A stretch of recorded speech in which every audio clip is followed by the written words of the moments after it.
23억 명, 전 세계 인구의 3분의 1이 기독교인입니다. 지구상 모든 나라에서 예배를 드리고 있습니다. 그런데 이 종교가 이렇게까지 커진 이유가 놀랍습니다. 상식적으로 생각하면 박해를 받는 종교는 사라져야 합니다. 그런데 기독교는 정반대였습니다.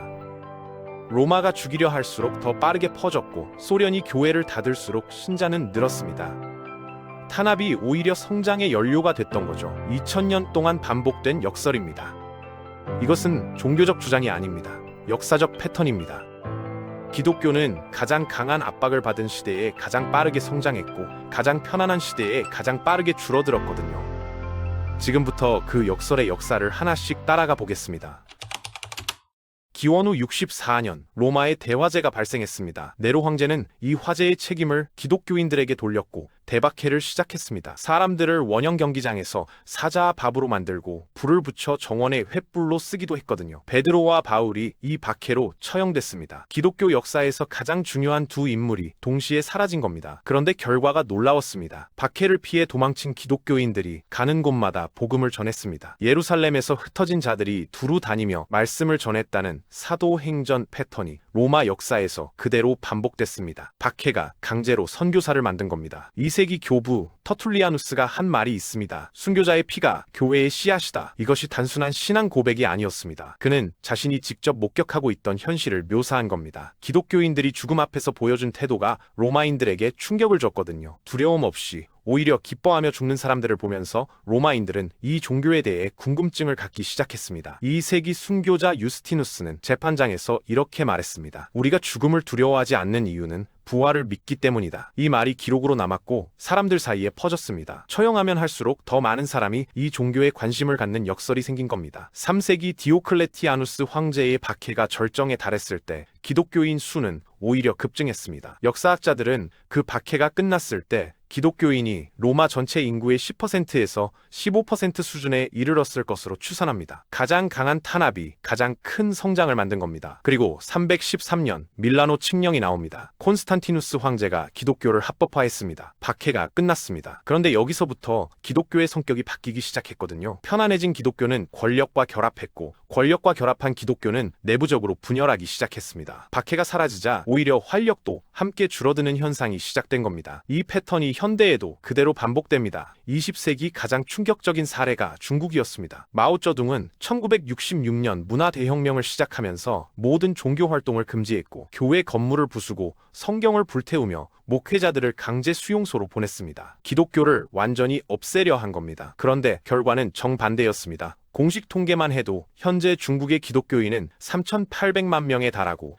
비공식 집계는 1억 명에 달한다는 분석도 있습니다. 중국 기독교의 성장이 특별한 이유가 있습니다. 지하 가정교회라는 형태로 뿌리를 내렸기 때문입니다. 정부가 허가한 공식 교회가 아니라 집에서 몰래 모이는 소규모 공동체들이 중국 전역에 퍼졌거든요. 탄압이 조직을 분산시켰고 분산된 조직은 오히려 뿌리 뽑기가 더 어려워졌습니다. 이것이 박해가 기독교를 강하게 만드는 역설적 메커니즘 중 하나입니다. 북한도 같은 패턴을 보여줍니다. 북한은 2002년부터 지금까지 기독교 박해 순위 1위를 거의 매년 지키고 있습니다. 기독교인이 된다는 것은 정치범 수용소로 끌려가거나 현장에서 처형되는 것을 의미합니다. 그런데 오픈도어 선교회 추산에 따르면 이런 극한 조건에서도 북한 지하교회 성도가 약 40만 명에 달하는 것으로 파악됩니다. 오픈도어 선교회의 2024년 보고서는 충격적인 수치를 담고 있습니다. 전 세계 3억 6,500만 명 이상의 기독교인이 높은 수준의 박해를 받고 있고 매일 평균 14명이 신앙 때문에 목숨을 잃습니다. 박해받는 기독교인 수가 2020년 3억 1천만 명에서 2024년 3억 6,500만 명으로 늘었는데 박해가 강해지는데 기독교인 수도 함께 늘어나는 역설이 지금 이 순간에도 진행되고 있습니다. 반대 사례를 보면 이 패턴이 더 선명해집니다. 유럽은 수백 년 동안 기독교의 중심이었는데 국가가 기독교를 지원했고 박해받을 일도 없었으며 교회에 다니는 것이 당연한 일이었습니다. 그런데 지금 유럽의 기독교는 위기입니다. 영국에서는 2011년에서 2019년 사이에 기독교인 비율이 59%에서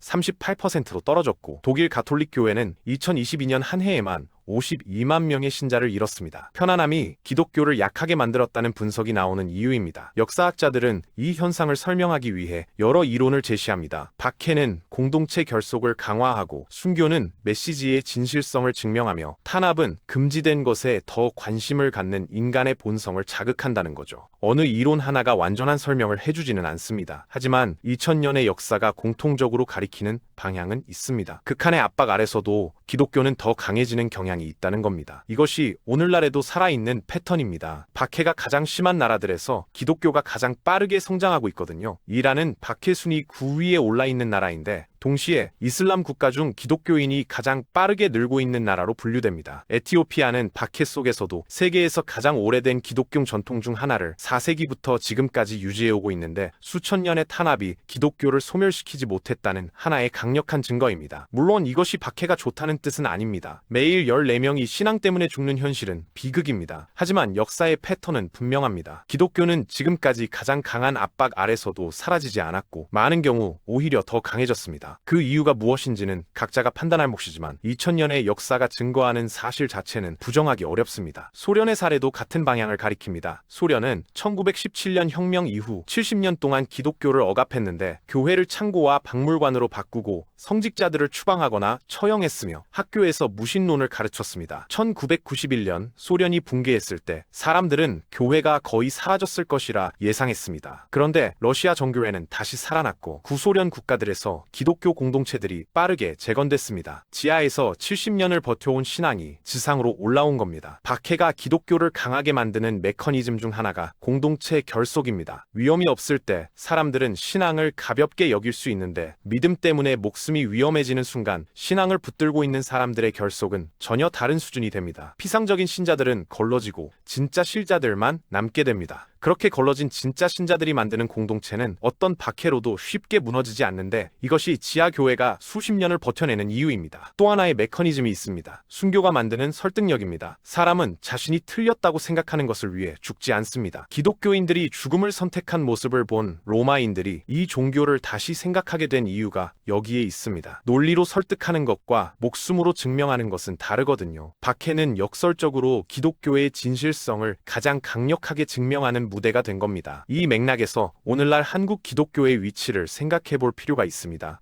한국 기독교는 1884년 선교사가 처음 도착한 이후 일제강점기 박해와 6.25 전쟁의 고난을 통과하면서 빠르게 성장했습니다. 그런데 1980년대 이후 사회적 안정과 함께 성장세가 꺾이기 시작했고 지금은 신뢰 위기를 겪고 있습니다. 박해가 기독교를 강하게 만든다는 패턴이 한국에서도 예외가 아닌 셈입니다. 그러나 결론을 단순하게 내리는 것은 위험합니다. 박해받는 모든 기독교 공동체가 성장하는 것은 아니거든요. 중동의 고대 기독교 공동체들은 수백 년의 이슬람 통치와 현대의 폭력 속에서 급격히 줄어들고 있습니다. 이라크 기독교인은 2003년 150만 명에서 2020년대에는 25만 명 이하로 감소했다는 추산이 있습니다. 극한의 폭력 앞에서는 공동체 자체가 붕괴될 수 있다는 발레이기도 합니다. 2000년의 역사를 보면 단순한 공식이 없습니다. 박해가 성장을 만들 때도 있고 소멸을 만들 때도 있습니다. 다만 분명한 것은 기독교가 극한의 조건에서도 완전히 사라지지 않았다는 사실입니다. 현재 23억 명의 기독교인 중 3억 6,500만 명이 높은 수준의 박해 속에 살고 있고 그 숫자는 줄어들지 않고 있습니다. 이것이 역설인지 섭리인지는 각자가 판단할 몫이지만 2000년의 기록 자체는 사라지지 않습니다.